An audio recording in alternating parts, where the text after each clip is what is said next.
जय श्री श्याम, जय बागेश्वर धाम। बालाजी महाराज की कृपा हम सब पर बनी रहे। ज्येष्ठ माह की शुक्ल पक्ष की एकादशी को निर्जला एकादशी कहते हैं।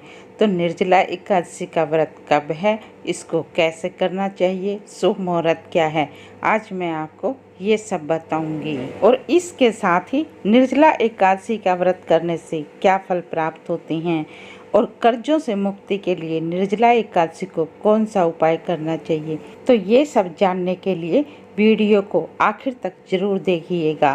दोस्तों, ज्येष्ठ माह की शुक्ल पक्ष की एकादशी को निर्जला एकादशी कहते हैं और इस व्रत के करने से व्यक्ति को कष्टों से मुक्ति मिल जाती है।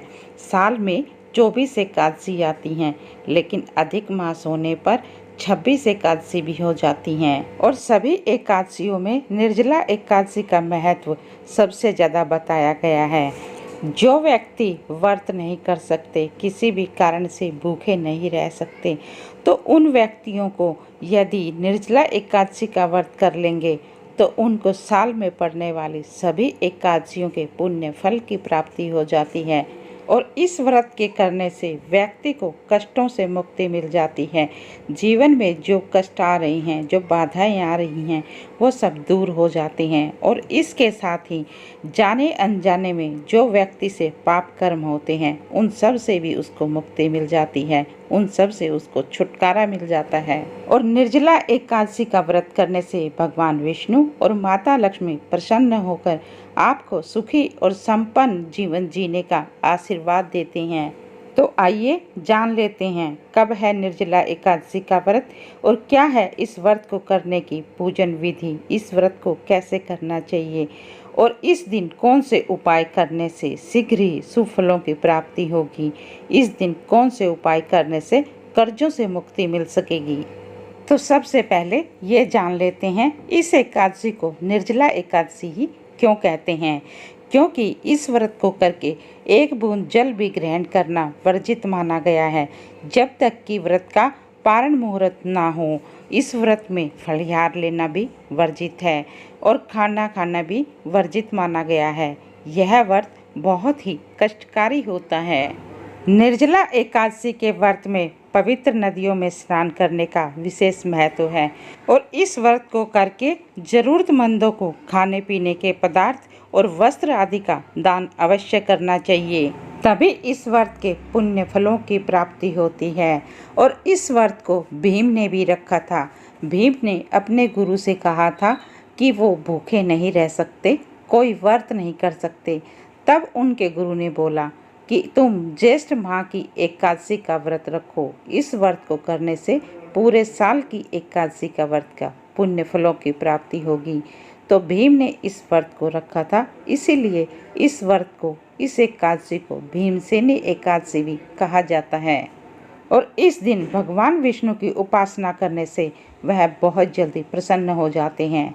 और निर्जला एकादशी के दिन कुछ आसान से उपाय बताऊंगी।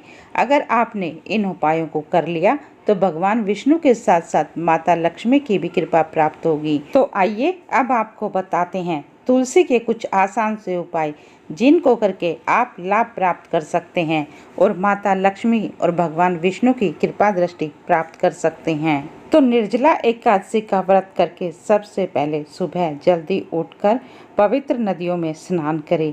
यदि आप पवित्र नदियों में स्नान नहीं कर सकते तो अपने घर ही गंगा जल की कुछ बूंदें पानी में डालकर उनसे स्नान करें। ऐसा करने से आपको पवित्र नदियों में स्नान करने के बराबर पुण्य फलों की प्राप्ति होगी।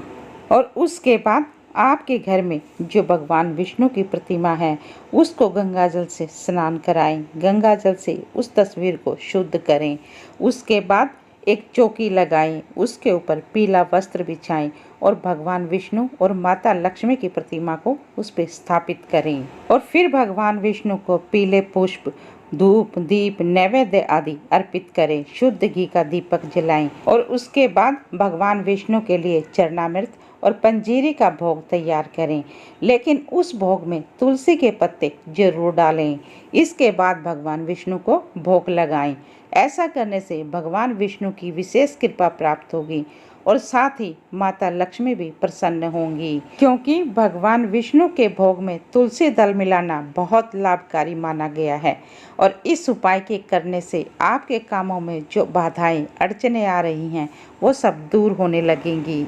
और अब आपको एक दूसरा उपाय बताते हैं। निर्जला एकादशी के दिन तुलसी के पौधे में शाम के समय शुद्ध घी का दीपक जलाएं और इसके साथ ही भगवान विष्णु के मंत्र का जप करें और साथ ही तुलसी के पौधे की 11 परिक्रमा भी करें और तुलसी माता की आरती करें।